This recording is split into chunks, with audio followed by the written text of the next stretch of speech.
Bonjour, bienvenue dans Déclic, bienvenue sur ce nouveau podcast, bienvenue sur ma chaîne. Aujourd'hui, nous allons parler d'Alexandre Usyk. Qui est Alexandre Usyk? Quelle est l'histoire de ce mec, de ce combattant, de cet athlète européen qui va combattre là en février 2024 contre Tyson Fury. Et bienvenue sur ma chaîne, générique.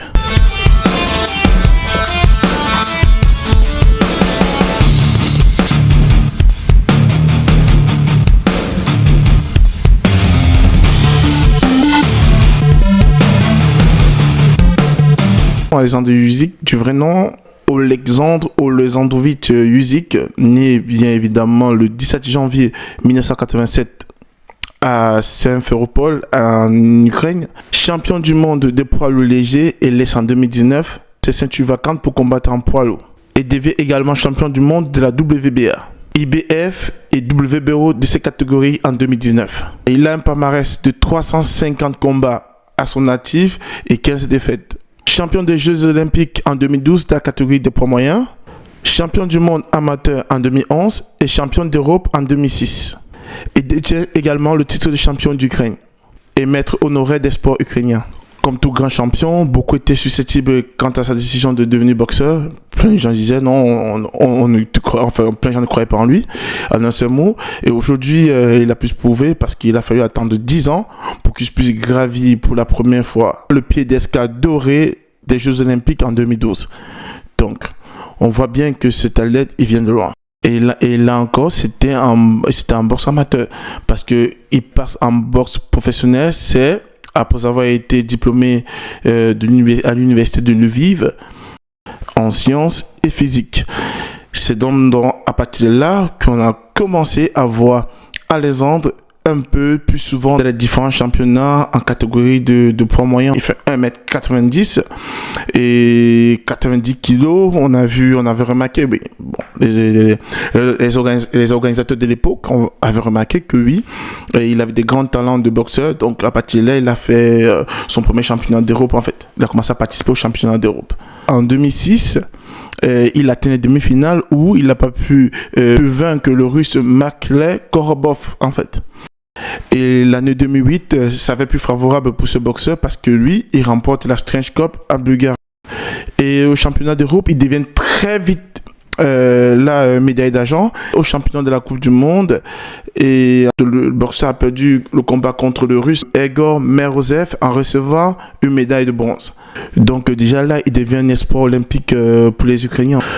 Pour ceux qui ne connaissent pas, Egor Merozev, juste une parenthèse, à cette époque-là, il est double champion d'Europe en fait. Une fois en 2008 à Liverpool et une deuxième fois à Moscou en 2010 en fait. Là c'était en 2008, donc il a gagné son combat face à Usyk et en 2008 aussi il a gagné à Moscou. En 2010 pardon, j'avais dit, il a gagné aussi à Moscou en fait. Il était champion à Moscou. Dans sa carrière professionnelle bien marquée aussi également par un titre mondial de sa carrière en 2009 où il a gagné à Milan et un titre olympique des Jeux de Londres en 2012. Une médaille de bronze à Bakou pour poids mi-lourd. Donc ça c'était en catégorie poids. Ça c'est une parenthèse à ce qui concerne bien évidemment Egor Merozev. Et vu que Alexandre Usyk est devenu un espoir pour la boxe en 2008, eux ils décident d'envoyer Usyk pour remplacer un autre boxeur qui était en Italie. Donc cette fois-ci, le mec, il fait un carnage. Ah, il fait un carnage. Les gars. Il m'a tombé sur le boxeur britannique là, Dennis Price. Il me le termine. Le mec, il voit que du feu. Ce combat. Donc, il met Danny Price sous ses gants. Alexandre Usyk en fait. Donc, c'est cela qui lui a permis, oui, évidemment, d'aller aux Jeux Olympiques de 2008. Mais malheureusement, ça lui a permis d'avoir la confiance, oui, et remporte les Jeux Olympiques. Donc, en 2012. On a vu une vidéo qui avait fait le tour du monde à cette époque. À cette époque, il y avait une vidéo qui a fait tout le monde, en fait, de sa victoire inégalée contre Clément Rousseau. J'espère que vous avez tout vu, parce que c'était une victoire, les gars, mais laissez tomber, ça nous a fait rêver. Mais jusqu'à là, il s'était pas vraiment fait un nom, en fait. Jusqu'à là, cette victoire, elle avait permis maintenant à passer au plus grand niveau. Cette victoire, elle avait permis maintenant à évoluer, de passer au côté professionnel maintenant, parce qu'il faut bien être d'accord que de de 2006 jusqu'en 2009 où il est passé champion en Italie. Le mec, il était considéré comme un amateur. Donc, il n'était pas encore professionnel. Donc, c'est à partir de 2013 qu'il devient professionnel quand lui, il signe avec le K2. Cette organisation professionnelle en Ukraine, c'est là maintenant que lui, il passe maintenant professionnel. Et maintenant, les choses pourront maintenant commencer pour notre champion. Le 9, là en 2013, il passe professionnel. Et maintenant, le 9 novembre 2013, si j'ai bonne mémoire, c'est dans là que lui, il devient professionnel et il combat contre Philippe Romero où il le renverse au quatrième round et on a tous vu le mec il refuse et là comme par exemple Philippe Romero lui il refuse de continuer le combat. Ici il faut faire sur cet état là, c'est dans là que Usyk il est considéré comme un grand champion. Et on peut être d'accord que là, par contre, il avait prouvé qu'il pouvait faire quelque chose de mieux. Et là, le café du champion se complète en 2015 par une autre brillante date du 8 avril où il a défendu le championnat WBO intercontinental heavyweight champion en battant le russe Andrew Niasev au 8e round. Et le 4 octobre, Usyk, lui, il affronte Daniel Breuer où son adversaire est éliminé au 7e round aussi où il reçoit le titre intérimaire de champion du monde de la WBO. Donc là, le mec, il est passé dans un autre sphère en fait. Il est devenu un autre monstre.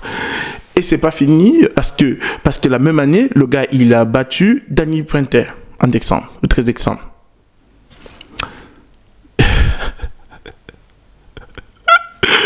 Ah ouais. Et au printemps 2015, c'est la bataille contre Johnny Wooler. Ah mais non, lui, c'était un malade, gros. C'est ce mec, c'est un malade. C'est un invincible. Honnêtement, c'est un invincible. Et continuons, les gars, continuons sa biographie. Pour moi, ça me fait marrer à chaque fois.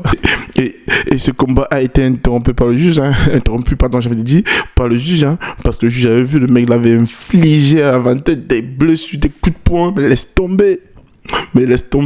Donc le juge avait arrêté le combat et effectivement Usyk était le vainqueur parce que voilà, s'il laissait continuer le truc, on est bien d'accord que ça devait être chaud. Et la même année 2015, donc on va bien dire le 12 décembre 2015, Usyk remporte le championnat intercontinental à part entière dans un combat de duel qu'il opposait contre Pedro Rodriguez. Et un an plus tard, le 17 septembre 2016, le mec livre un combat contre Christophe Glowacki où le combat dure 12 rounds. Le mec était éclaté. Donc, c'est dans là, par décision des juges, dans la victoire à Usyk, où il devient là le leader mondial au printemps 2017. Usyk fait un combat contre Michael Hutter, donc où il gagne le combat et s'affirme maintenant comme champion du poids lourd. Et le 9 septembre 2017, dans la même année, où il a fait son combat avec Hunter, Usyk Usyk est opposé contre Marco Hawk, où au 10e round, il est renversé, en fait, par Usyk, donc où Usyk gagne et devient champion de la WBO, de la World Boxing Super. Et dans ces catégories-là, le champion réussit à remporter la ceinture de la WBO, de la WBC, atteint la finale de la World Boxing Super Series. Et à partir de là, on voit très bien que cet athlète, il a un parcours remarquable en fait. Pour moi, normalement, on devait le considérer comme la légende de la boxe. C'est bien vrai qu'il a beaucoup participé dans des catégories qui n'auraient pas plus de visibilité. Mais ce gars, il a une biographie hors norme qui est très très bien remplie. Et là, après toutes ces biographies-là, il a combattu contre, on a bien vu contre Anthony Joshua où il a gagné. Et maintenant, il s'est présenté avec Tyson Fury. Qui sait, peut-être il remportera le combat qui est bien programmé là au mois de février. Qui sait, il peut remporter ce combat. Et si on passe au combat, donc il rejoindra forcément Francis Ngannou pour disputer le champion monde du titre unifié en fait de la boxe. Merci de m'avoir écouté les gars, merci beaucoup et bienvenue sur ma chaîne. Une fois de plus, laissez-moi un pouce bleu si vous avez aimé et aussi quelques commentaires, ça me ferait plaisir. N'hésitez pas aussi de vous abonner en fait, n'hésitez pas et ça me ferait toujours plaisir. Merci les gars et à bientôt.